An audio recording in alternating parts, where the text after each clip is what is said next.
It's the Sports Peninsula podcast. Coming up, the Detroit Lions righted the ship last Sunday, defeating the Chicago Bears 34-17 in Soldier Field, making their record 13-2 on the year. This is now the most wins in franchise history in the regular season. The Lions could clinch the NFC North with a win in San Francisco, coupled with a Minnesota loss to Green Bay and Minneapolis. We'll look at the victory over the Bears, the upcoming Monday Night Football matchup, and the playoff scenarios next. Now, here is your Sports Peninsula team. And welcome, everybody, to the Sports Peninsula podcast. My name is Dave Drzinski Drew, and it is December 28th, Saturday morning, recording a couple of days before the Monday night matchup against the San Francisco 49ers. And joining me to talk about the Lions and more, Coach Andy Shield, the Marine City Mariners. Coach, how you doing? Drew, doing well. Happy holidays to you. Yeah, same to you. We are in the midst of the holiday season in rainy Detroit. We're more like London, England, this week at least. Maybe next week might be different, but doing well, and a lot of great football. One of the busiest football days of the year is today. I believe we have like 5 or 6 bowl games today. So, and a little bit of NFL football as well. So exciting times ahead. Yeah, there's 3 NFL games today. Like you said, 6 bowl games. A lot of stuff going on. Love the Penei Sewell jersey, by the way, Coach. Did Santa Claus bring that to you? Yeah. Santa Claus brought him to himself. This is a little treat. I typically, try to keep that kind of stuff to a minimum, make it about, the season of giving. But usually there's always a little extra treat for old dad at the end of the road when it comes to a jersey or a hoodie or some sort of garment. This year, we did this right here. That's awesome. That's really cool. I might be in the market. It's painful to do it, but I'm going to do it. I'll wear it once a year, and they do. The family Christmases now, the big theme is to wear pajamas or whatever. Mm-hmm. And I've been able to locate for a very, very good price a Clark Griswold Blackhawks jersey. Nice. So I may buy that next. Yes, that's a Blackhawks jersey.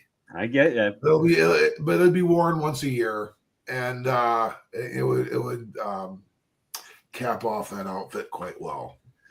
Yeah, I would agree. Yeah, those are pretty cool too. That's Clark Griswold though. It's kind of like, remember our buddy the Grinder? He had a Spielman Ohio State jersey, but it was this is true. This is true. Very true. It was okay. He's a true blue U of M guy. Yep, but Chris Spielman transcends that, and Clark Griswold does as well. I would agree. So no, good stuff, Coach. Let's jump into it here. Let's start talking about what the Lions did last week, week 16. They beat the Bears 34-17. Game was never really in doubt. 13-2, Coach. Best record in franchise history. Beat last year's 12 wins. Beat the 91 team's 12 wins. They were 12-4. But yet they're still tied, not only for the North, but they're not tied for the conference first seed, but they're tied for the North. They have the conference first seed. Can they stay perfect on the road? We're going to talk about that in a little bit. But, Coach, just talk about – I apologize for that, but let's talk about this Bears game here. The Lions ended up getting out to a 20-0 lead, and ultimately, just kind of held serve after that and won pretty, like I said, convincingly 34-17. Talk Stayed about healthy. They stayed healthy. That was huge. Talk about that game a little bit. They stayed healthy. It was a much more convincing win. Since Tyreek Stevenson celebrating early and the Washington Commanders beating the Bears on a Hail Mary pass, they were 4-2 when that happened. Yeah. They were, at that time, it was anybody's race. They were 1 game behind the Lions. The Lions were 5-1. So they were right in there with Minnesota and Green Bay, behind us or right with us there. Since then, they have lost 10 consecutive football games. they're an absolute tailspin. They're not playing for each other. They're not playing for really anything right now. There's been some, Caleb Williams has been C+ish, I would say at times, very C-like at times too. This year, blocking remains to be an issue.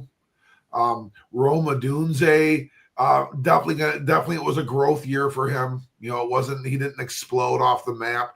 DJ Moore was up and down.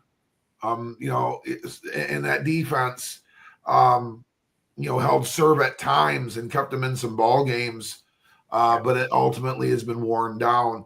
And this was not a very good football team. They really are struggling just with communicative stuff. I mean, we saw more like time management issues by the Bears that ultimately cost them the Thanksgiving Day game. When they let the clock bleed and didn't get a field goal opportunity to send that game to overtime.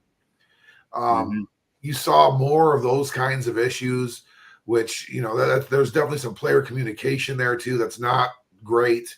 So I mean, this is not a good football team, and they went in there and they put their thumb down right on them and took care of business.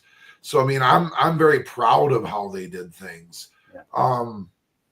Because Caleb Williams can give you trouble if you let him. And there are some times he did a few things here and there, but I mean, turnovers and just getting Rome Odunze getting the ball stripped away from him and those kinds of things. Those are the things that get you to 4-12. Great point. Absolutely great point, Coach. Diving into this game a little bit deeper statistically. I mean, we talked off air before we started recording here. Realistically, the Lions took the defensive approach that said, we're not going to let you run either with DeAndre Swift or Caleb Williams. We're going to stop the run. You're going to have to beat us in the pocket at the pass. And to your point, he was C+ in this game because he played statistically. He had a solid effort out there, 324 yards passing. He didn't throw any interceptions. He had a couple touchdown throws. Keenan Allen of that receiving trio has been the one bright spot for them all year. I know he certainly had a big game on Thanksgiving against the Lions, but Caleb Williams was solid. Now he did fumble once, and the two turnovers, the Odunze fumble and the Williams fumble, ultimately cost them that football game because that was a 10-point swing right there. The Lions scored 10 points off those turnovers, and who knows what the Bears could have done offensively had they completed those drives. So that ultimately was the difference in this football game. But talk about that approach, Coach, and how effective that was. Well, there's a couple of different things to think about here, in regards to the quarterback position. And this goes very, very much like across other sports, like the point guard, in basketball, like a pitcher, like a starting pitcher in baseball.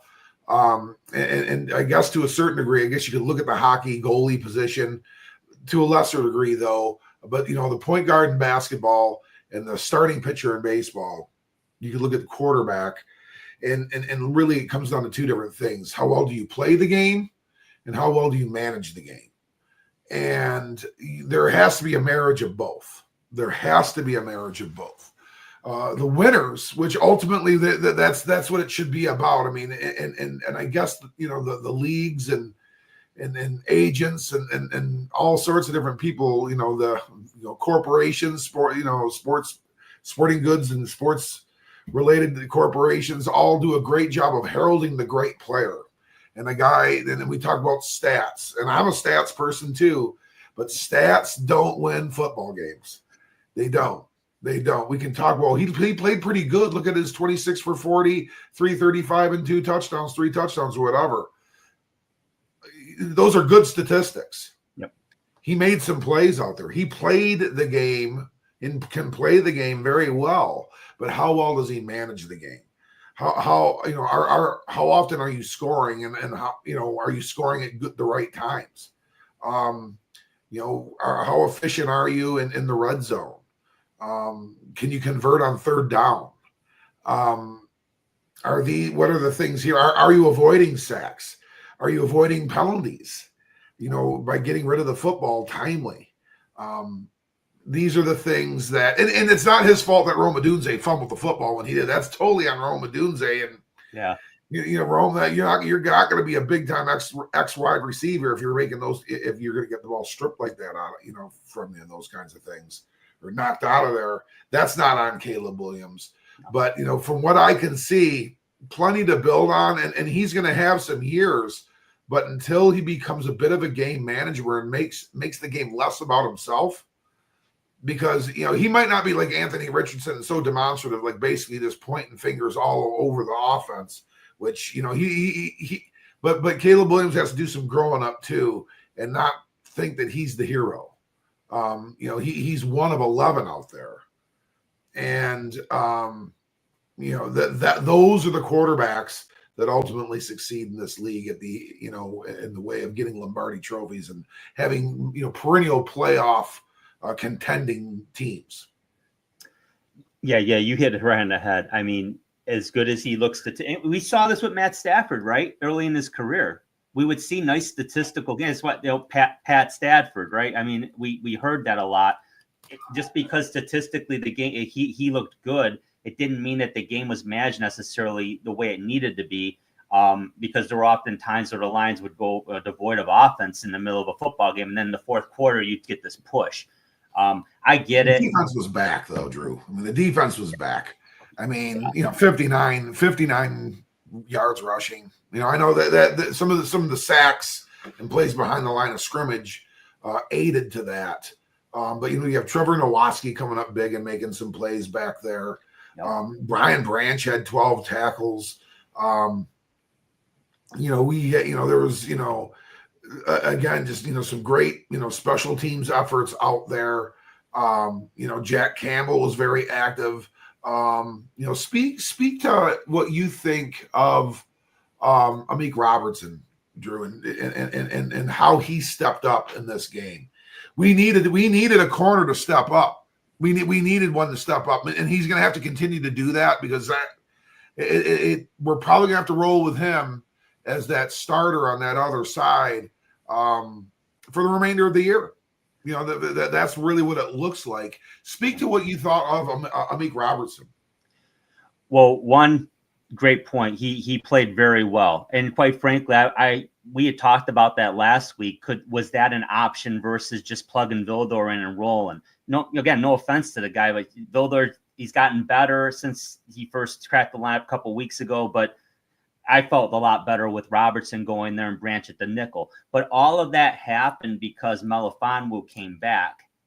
Now, Robertson played a really strong football game. He was cited several times for making good plays in that game, breaking up passes. He did a nice job. They need that going forward. If they can get that from Robertson and keep getting an improved Terrion Arnold on the other side, you got Branch at the slot, you're good.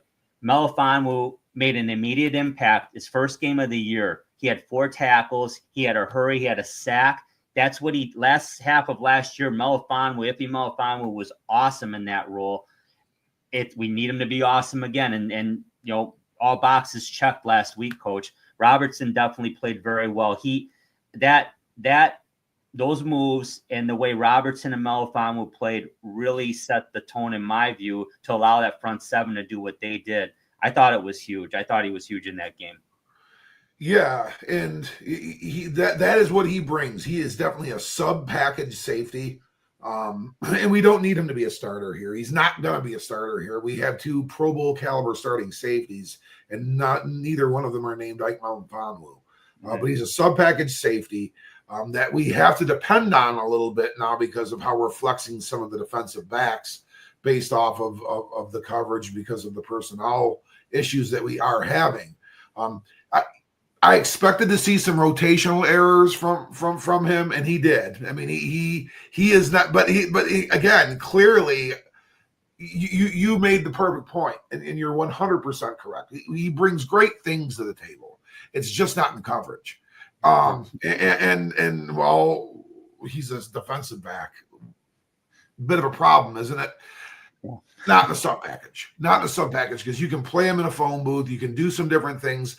he can play in coverage and certain kind of stunts and movement schemes and disguising and things like that, and come up with a big play. Maybe definitely in coverage, but he's not a guy that you want to line up cover 4, cover 2, cover 3, or be man free and find the spot that he's got to rotate over and bracket and climb and end up taking the deep ball away. Those are things we want. We'd be better off having Kirby Joseph and Brian Branch having their hand at, but when you got it, you can move him around and rotate him and send him behind the quarterback.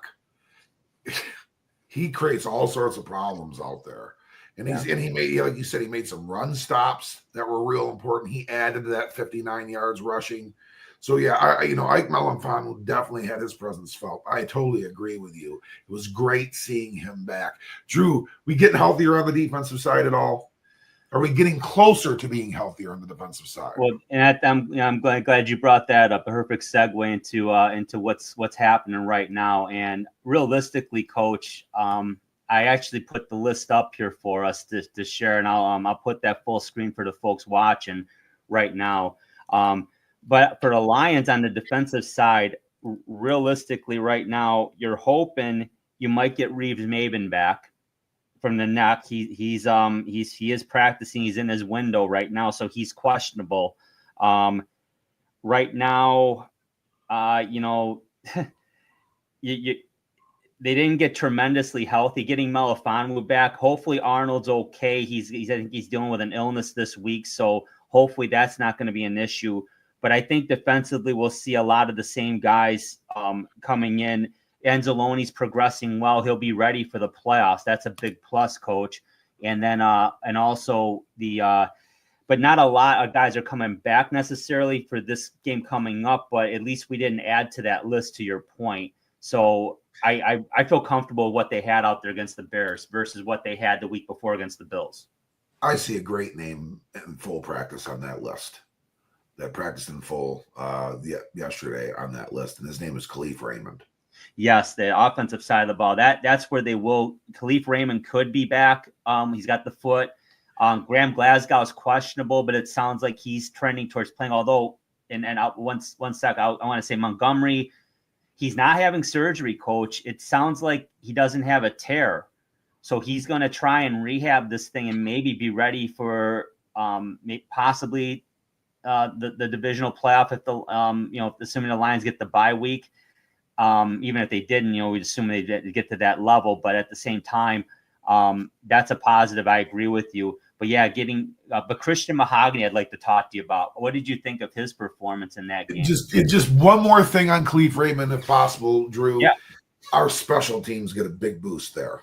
Yes. Our special teams get a big boost there.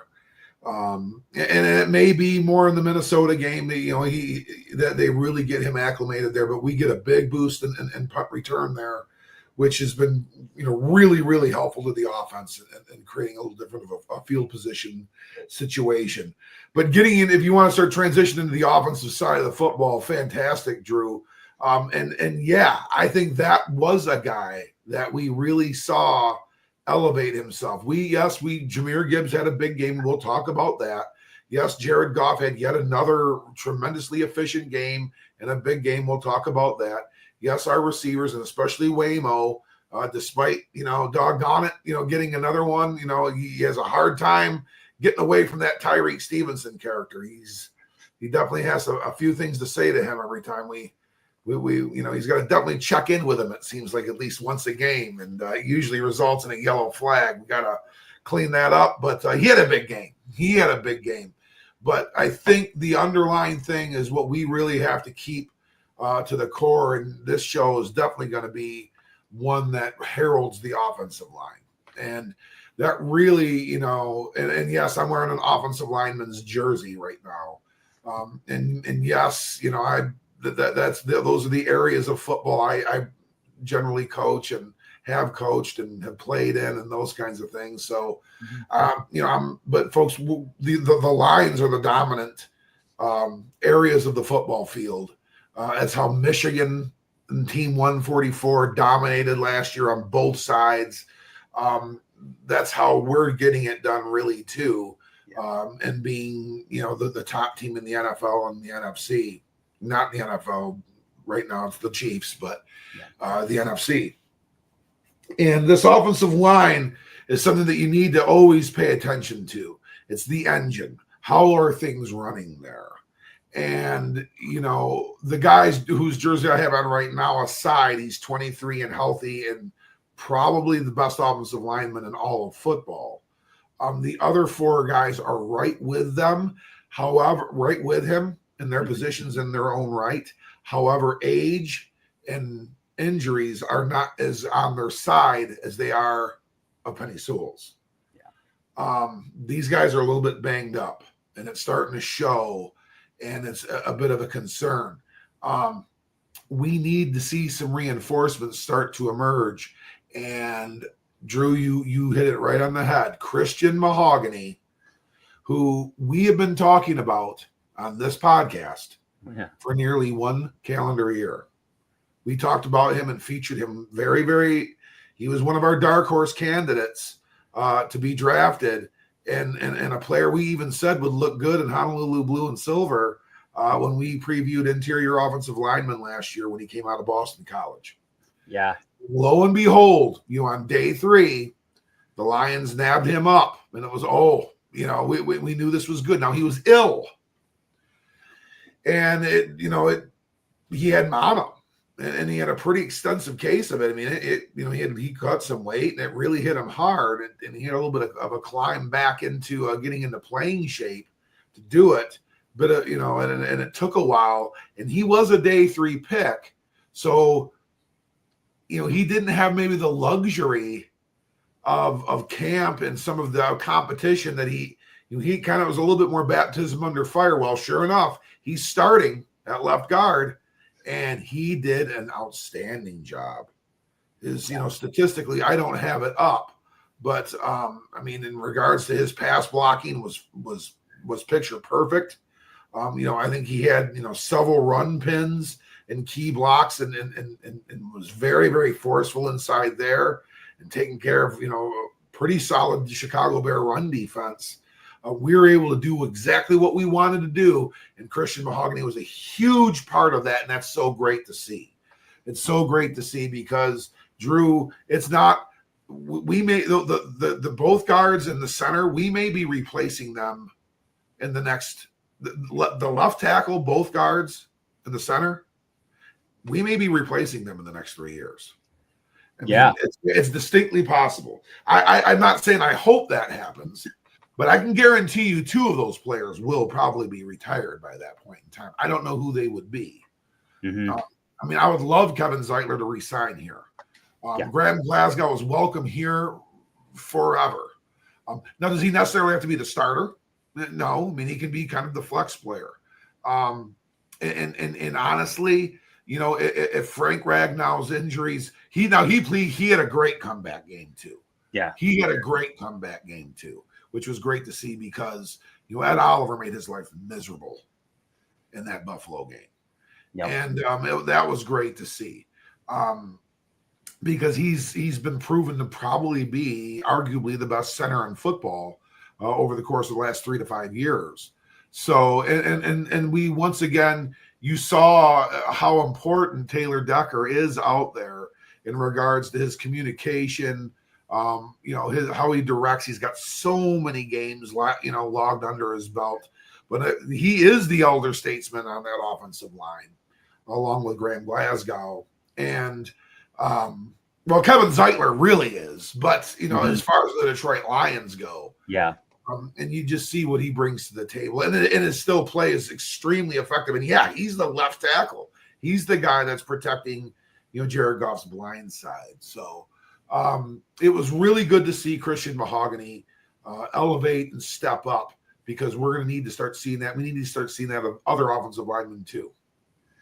Yeah, I think we'll be adding some this spring. They're because you're right.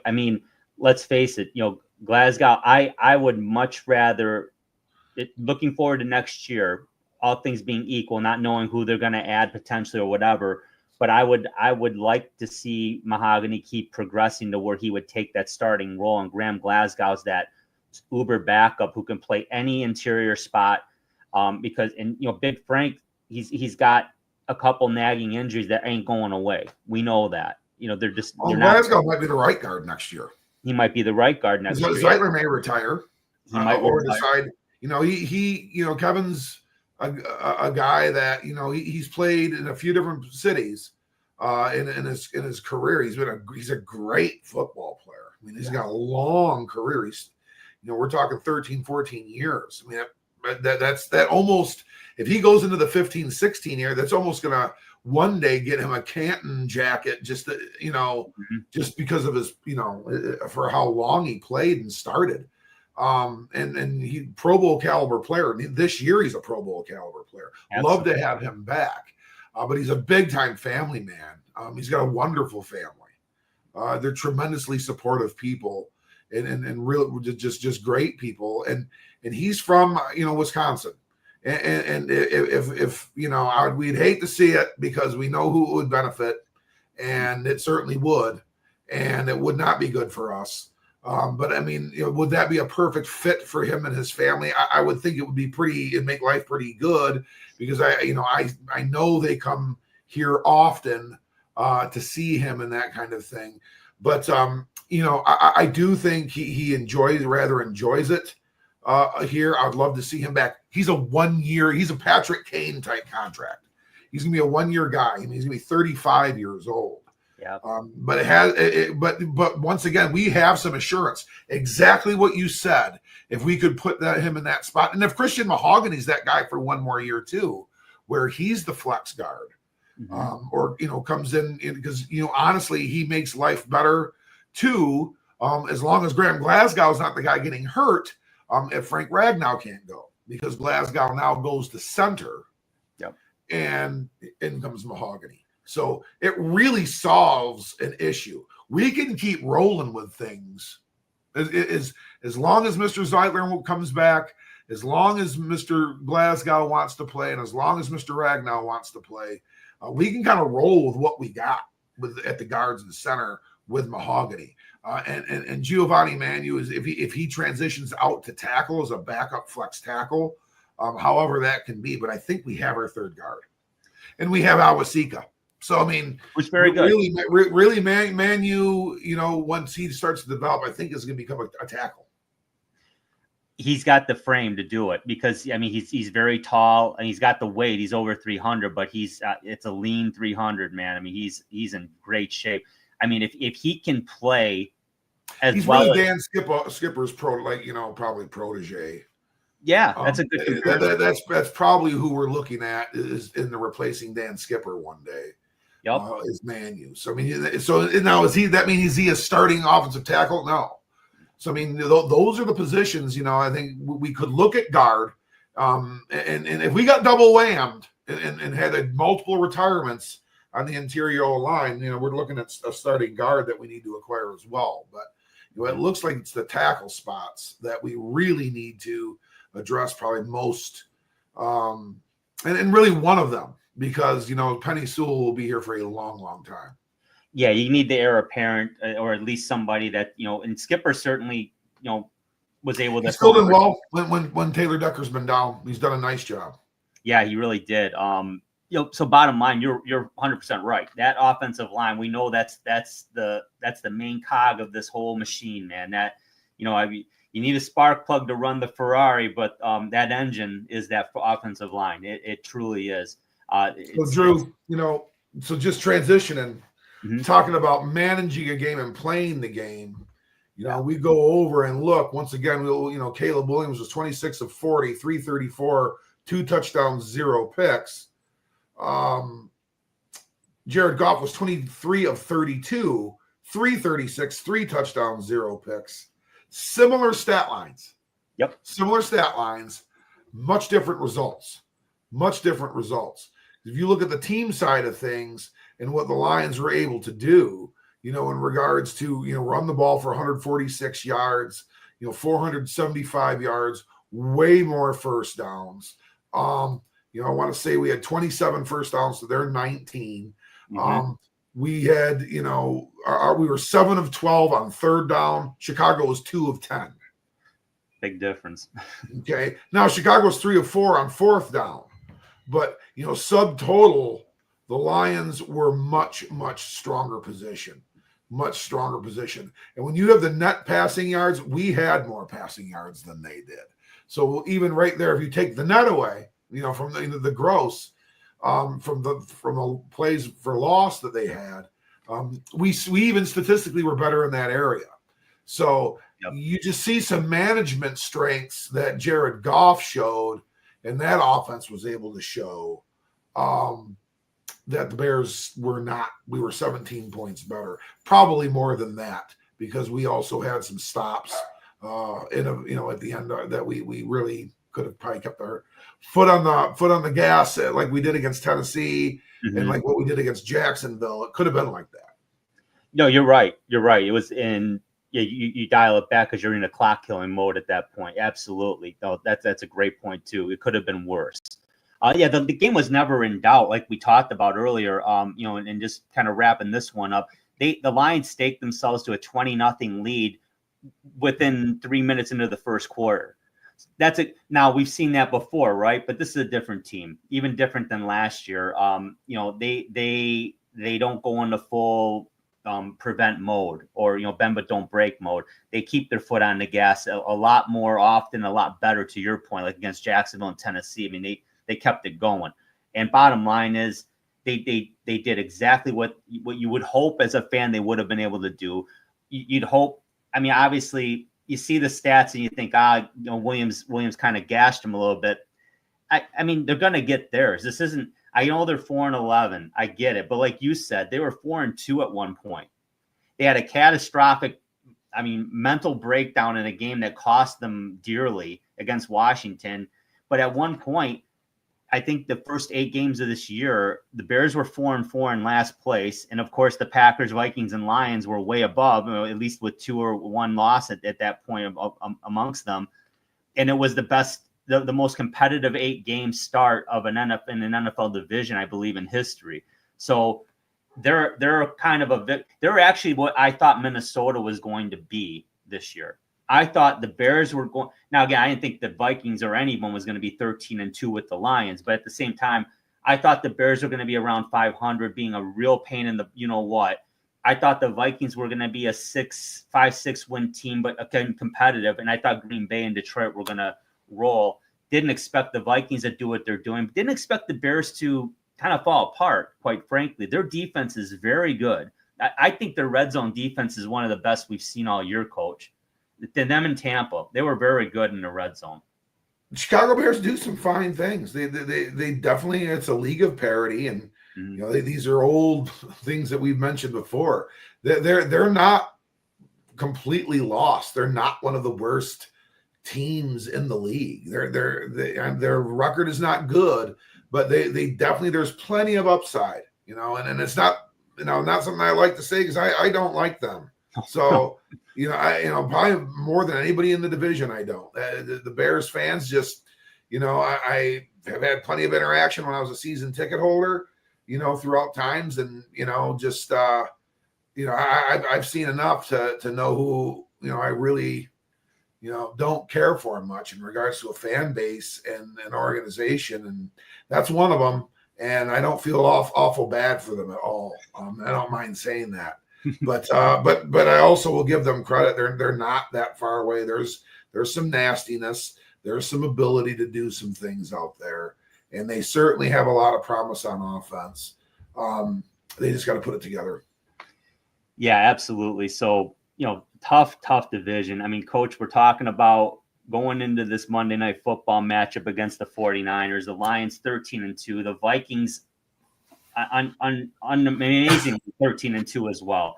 This is a must-win football game for the Detroit Lions, and to be 13-2 and not only be fighting for a first seed but fighting for the division still, that's surprising, a bit disappointing as a fan. But at the same time, Coach, it's football. That's what happens. Let's talk about this game, and I wanted to jump into the injury situation. We already talked about the Lions in depth. the Niners, it's like a tale of two cities here. Their issues are on the offensive side of the football. And they're 6-9 this year, coach. They have not been able to adjust the way the Lions were able to adjust on the defensive side of the ball. Right now, the running back situation in San Francisco is really, really in trouble right now. McCaffrey, Jordan Mason on the IR, Elijah Mitchell on the IR. Isaac Guerrero was hurt last week. He's questionable with a hamstring, coach. They're on their fourth running back right now. And these are all quality players too. That's how deep they are. They're a great team too, but they're on their fourth running back now. They've Kyle Juszczyk, the fullback, he's questionable with illness. I think he'll probably play, but man, to not have him too, that would be almost catastrophic to their offense. Brandon Ayuk, their top receiver, one of their top receivers, he's been out for a while. He's out for the year. And coach, on their offensive line, Trent Williams being out, and and also Barth, the interior lineman, and Feliciano both out. Jalen Moore all on IR. Wow, they've been decimated on offense, and they haven't been able to overcome it the way the Lions have. Talk about the Niner offense a little bit. Well, what really has happened to the Lions defense has happened to the 49ers offense. Mm-hmm. And Purdy's had to miss some time with some injuries as well. George Kittle's missed time with injuries as well. They still have some of those pieces out there. Deebo Samuel, they're there, but getting them the football has not been that easy. Mainly because they don't block quite the same, and that running game's just not what it was. It's just not what it was. And once again, too bad, so sad. But we also can see just how 1 year can be different from the next. I mean, this is a team that was, the Lions were right there at the door with their hand on the handle. So were the Philadelphia Eagles, but the 49ers were the team on the other side of the door, and they remained that way. And they were going to be standing in that doorway. Yep. Well, injuries pulled them right out of that, right out of the room. So, that it's just been catastrophic for them. We have had more injuries, sum total than they have. But again, it's been the type of injuries that we've had that and the tremendous work by our pro personnel staff, led by Brad Holmes, to be able to get players in here that are supporting what we've got going on. And they're coming and going. I mean, thank you very much, David Long. Thank you very much, Quan Alexander, for what you were able to do and helping us, really, really compete in a game against Buffalo and win a couple of football games in that area, in between there. So, I mean, much appreciated. And now they're no longer, Quan Alexander may be back on the practice squad. I'm not sure. I don't believe David Long is. I think we've already replaced him with a football player on the practice squad. So, I mean, we continue to do that shuffle that makes the team and the roster strongest for the given opponents ahead. So, that's why these things are being done. But I mean, the 49ers just have not been able to do that. They've tried. I mean, look at the running back position. They've thrown out, another one. They've all been somewhat effective too when they play. But, the Niners have been really devastated offensively, especially by this injury bug. And it really just strains their defense because with their offense is really seemingly ineptitude now in regards to sustained drives or doing as much of anything with any kind of consistency. It just wears out, and the defense usually gives way some time in the second half. Yeah, exactly, because that defense is stellar. Right now, I'm looking at the report. Leonard Floyd's questionable with a shoulder. Jaylen Brown is questionable with an ankle, the safety. Dre Greenlaw, I believe, is going to be out for this game with a calf. That's a big loss for them on defense. The defense, to your point, still stellar, but they're on the field a lot. It doesn't matter how good you are, you're going to wear down at some point.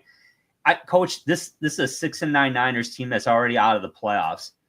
I have a hard time seeing. I mean, I'm sure that they've got a lot of pride over there, and they want to play well, and they know Detroit's coming hard. They know Detroit has a chip on their shoulder over the championship game last year. They know Detroit needs this game badly. They would love to play spoiler yet again to the Detroit Lions.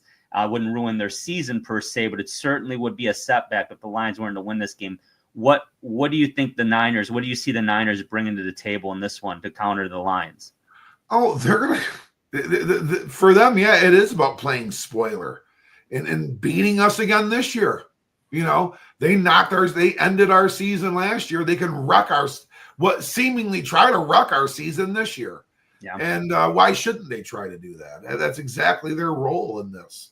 And they're capable of doing so. They're still strong enough and capable of doing so because, like you said, Drew, they can play defense. If you can play defense, you have a puncher's chance in every football game. Whereas, you know, it depends how long you can play defense.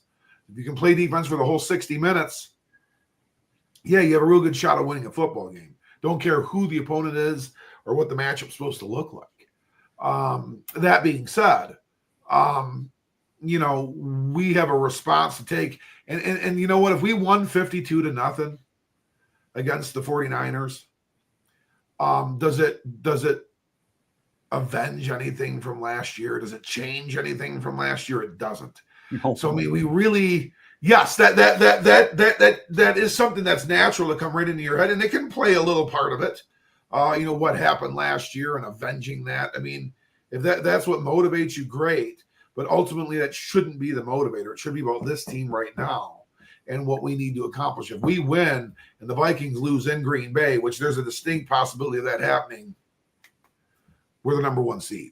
So the only bad news is, Coach, is that they're going to be in Minnesota for that one. That's the only bad news on I'm sorry. Well, nonetheless, that damn team has won so many games at the last second. It's time for that not to happen. And hey, that of the 3 divisional opponents is probably the one I respect the most in regards to their fans and who they are. And that's a great football team. That you know, we have garnered a lot of the national credit, and the Vikings have probably been in our shadow that way a little bit. But look what they have done.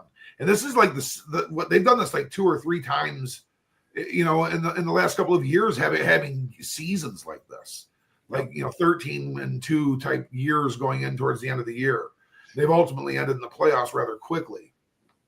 But that team they've won so many Rasputin football games where they just pull it out in the end.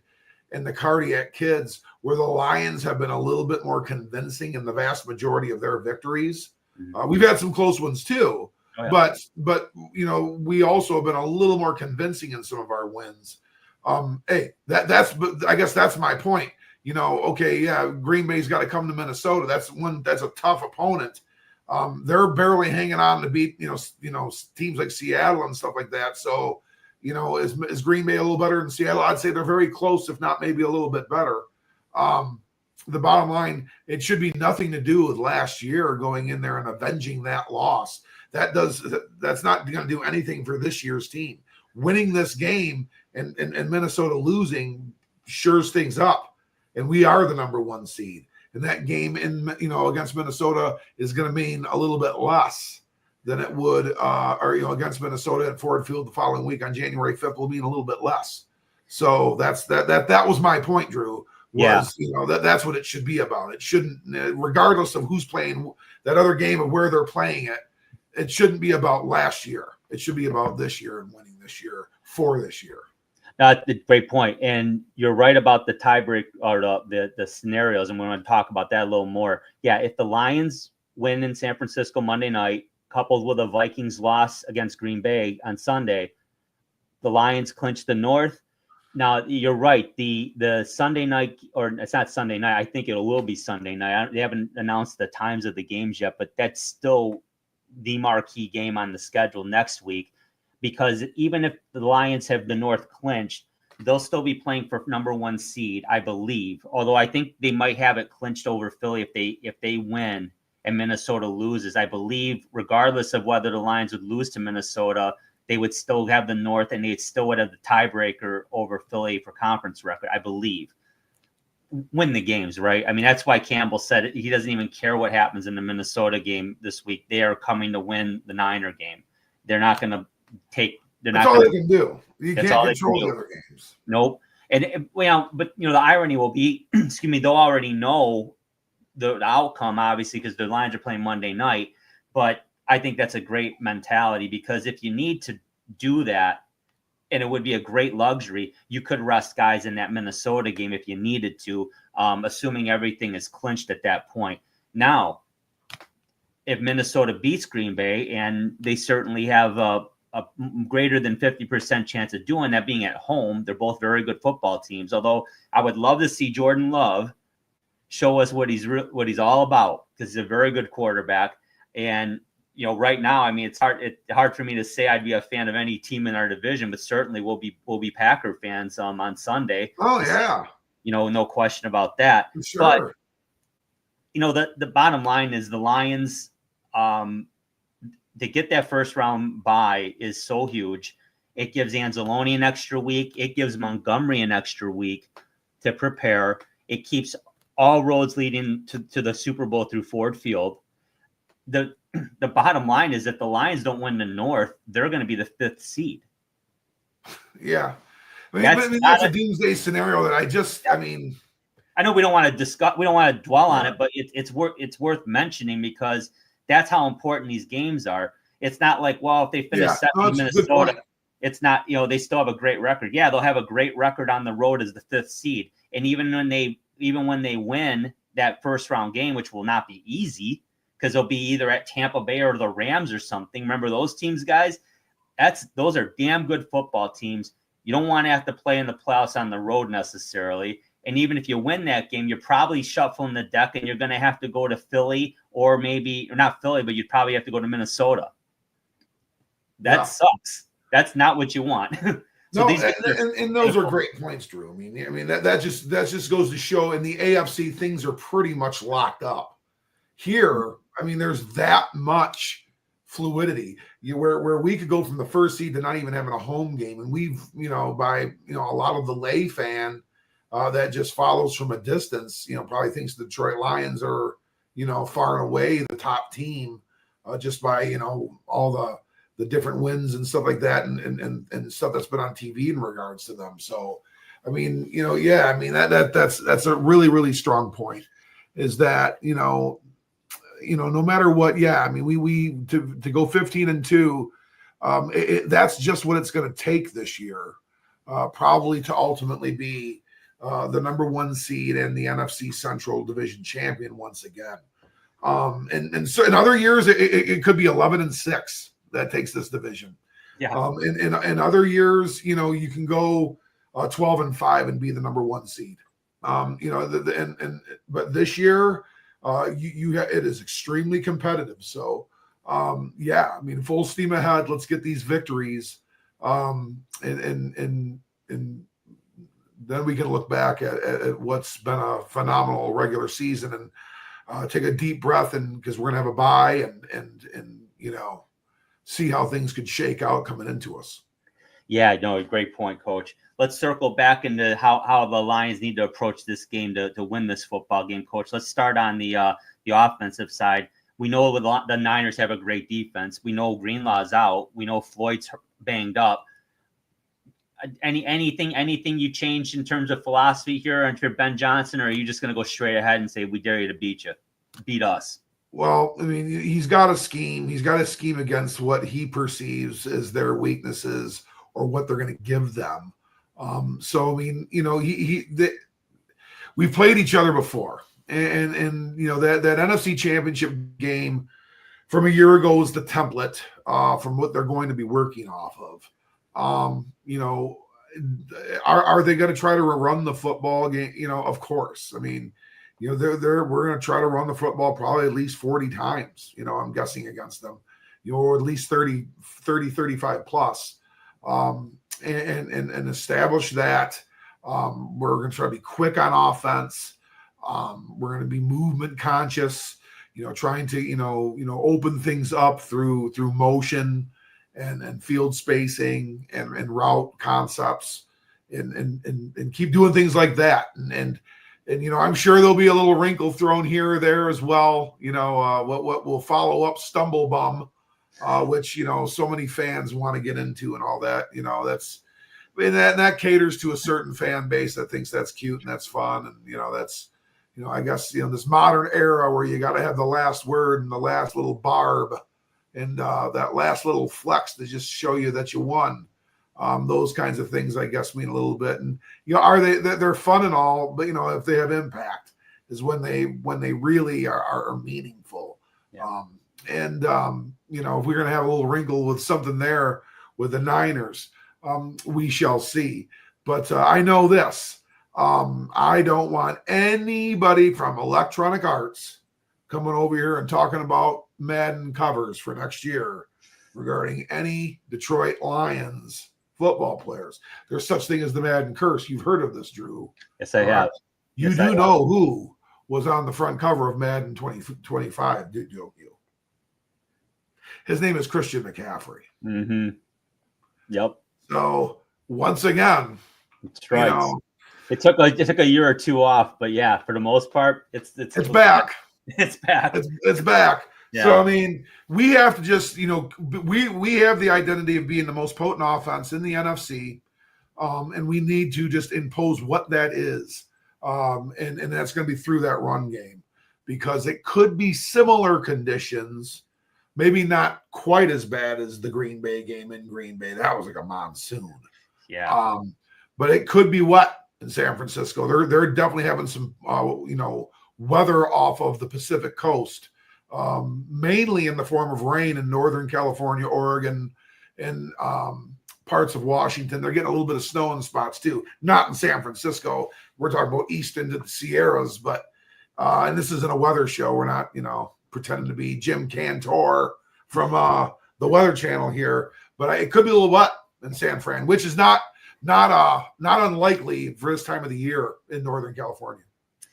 Yeah, and then certainly that levels the playing field. We know that, and I don't care what the sport is. You get weather involved, it takes away advantages. So as Lions fans in this particular scenario, it'd be much better dry. There's no doubt about that. But I like the philosophy of getting the run going and making sure that that's the predominant way to attack, because that's also going to eat clock. And it's going to keep that defense on the field, not out of fear of their offense, but out of trying to just wear them down. And I think going back to how they were winning games early in the year, second half, third quarter, you start running it down their throat and wear that front seven down. That's the way to do it. Now, on the other side of the football, Coach, what's AG's approach here against this offense? Because obviously it's banged up. So is our defense, though. So you're kind of dealing with apples to apples here. How do you approach it if you're AG? Eliminate what they're struggling with. And that has been a strength of theirs, which is running the football. Eliminate it. You are going to have to bring pressure. Just going straight up and down and playing man and being base on these guys will allow them to have puncher's chances of staying in a football game and making plays with guys like Deebo Samuel and George Kittle and some of the playmakers they still do have on offense. You said Ayuk's playing, right? No, he's out. He's on the IR. Samuel's healthy, Kittle's healthy, but he's out. So no Brandon Ayuk. And that's a big playmaker off the field. And that's the guy that made the big play off of Vildor's helmet last year. So, I mean, and it took those kinds of plays for them to win that football game or pull it away. So, yeah. I mean, just take away what they're struggling with, which is really going to be running the football anymore and pass protecting.